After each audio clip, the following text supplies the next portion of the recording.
안녕하십니까. 전북권 뉴스입니다. 앞서 보신 제5호 태풍 다나스가 도내에는 별다른 피해 없이 지나갔습니다. 긴장 속에 지켜보던 주민들도 안도했는데요. 그래도 내일까지는 적지 않은 비가 예보돼 있어 여전히 주의가 필요합니다. 강동엽 기자입니다.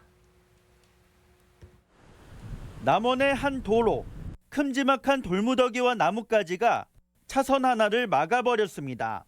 태풍이 몰고 온 비로 산 절개지에서 돌이 떨어져 나온 것인데 자칫 큰 사고로 이어질 뻔했습니다. 풍화작용으로 이렇게 바위가 갈라지거든요. 호우가 온다든지 이제 이런 경우에 틈새로 물이 스며들면서 또 지난해 한 하천에서는 불어난 물에 관광객 12명이 고립됐다 신고를 받고 출동한 소방대원들에 의해 무사히 구조되기도 했습니다. 많은 비가 쏟아진 지리산 국립공원에는 입산 통제 표시가 나붙었고 불어난 하천물에 둔치 주차장도 이용이 차단됐습니다. 거센 풍랑으로 연안여객선 운항이 통제되고 어선이 항폭으로 대피했지만 도내 태풍 피해와 불편은 크지 않았습니다. 태풍 다나스가 당초 예상과 달리 세력이 크게 약화돼 전남으로 진입하자마자 소멸됐기 때문입니다. 도내 태풍특보는 모두 해제됐고 남동부 지역의 호우주의보, 서해 내륙과 해상에 강풍과 풍랑주의보가 발효됐습니다. 강우량도 지리산 등에만 집중됐을 뿐 시군에는 많지 않았고 군산공항의 비행기 이착륙도 원활했습니다. 이번 주 갑작스러운 폭우로 상가 침수 등의 피해를 입었던 상황에서 별다른 피해 없이 태풍이 지나가자 도민들은 안도했습니다. 태풍이 온다고 원래 사실은 걱정을 많이 했어요. 태풍이 오면 이제 시설물도 날아가고 또 나무도 많이 이렇게 넘어지고 그러는데 피해가 없어서 정말 다행으로 생각합니다. 하지만 태풍이 몰고 온 비구름으로 내일까지 최고 100mm 이상의 비가 내릴 수 있어 농작물과 시설물 관리에 주의가 필요합니다. MBC 뉴스 강동엽입니다. 갑작스런 폭우에 대비해 전라북도가 비상 대비 태세를 유지합니다. 전라북도는 태풍은 소멸됐지만 비상 근무 체제인 재난 1단계를 유지하고 많은 비가 예보된 남동부 지역을 중심으로 산사태와 침수 우려 지역에 대한 점검을 강화하고 있습니다. 또 강풍주의보가 발효된 서해안 지역의 공사장 타워 크레인과 5개 간판 등의 시설물은 예찰 활동과 함께 사전 대비를 당부했습니다. 순정품과 성능이나 품질의 차이가 없는 대체 부품도 인증을 받으면 자동차 수리에 사용할 수 있는데요. 이 자동차 대체 부품 직접화 단지가 군산에 조성됩니다. 임홍진 기자입니다. 생산 라인에서 승용차 안전 부품 성형이 만들어져 10초에 한 개씩 생산됩니다. 한국GM 1차 협력업체인 이곳에서는 올 초에는 가동률이 30%였지만 지금은 55%까지 높아졌습니다. 자동차 사고가 날 경우 가장 파손율이 높은 부품인 팬더를 대체 부품으로 생산하는 게 승합차에 이어 두 번째입니다.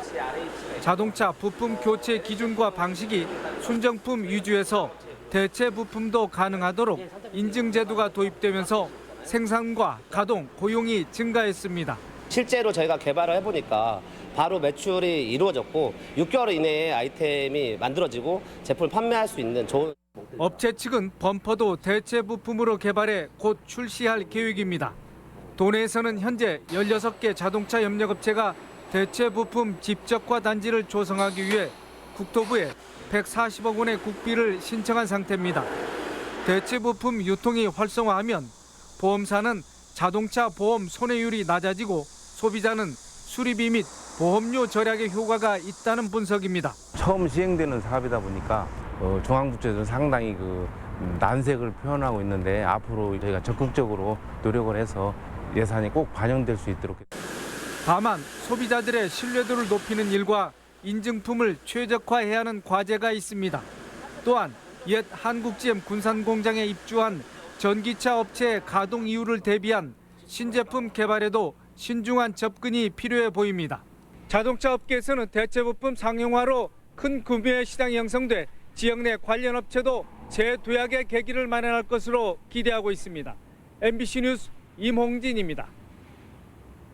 자사고 재지정 취소가 결정된 전주 상산고가 내년도 입학 설명회를 열었습니다.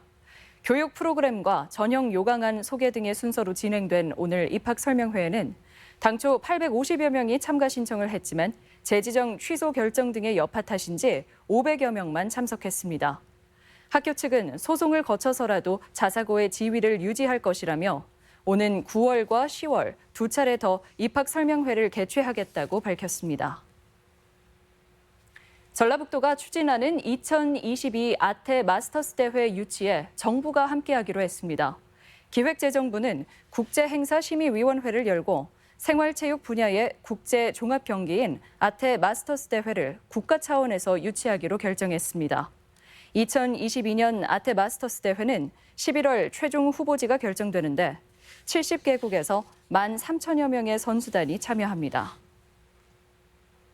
출산 장려 대책으로 자녀 세제 혜택 확대 방안이 제시됐습니다.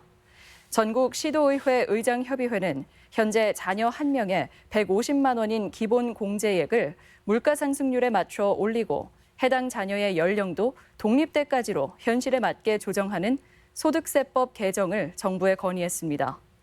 의장협의회는 출산 장려를 위해서는 세제 개편이 효과적이라며 이같이 제안하면서 지방 이전 기관 자녀의 고교 입학 특례 등도 요구했습니다. 익산의 국가식품 클러스터 기반 시설 구축 사업이 본격 추진됩니다. 익산시는 입주 기업이 필요로 하는 원재료 중개와 공급을 위해 오는 2022년까지 국비 195억 원을 투입해 저온 창고와 냉동 창고, 전처리 시설 등을 건립합니다. 지금까지 전북권 뉴스였습니다.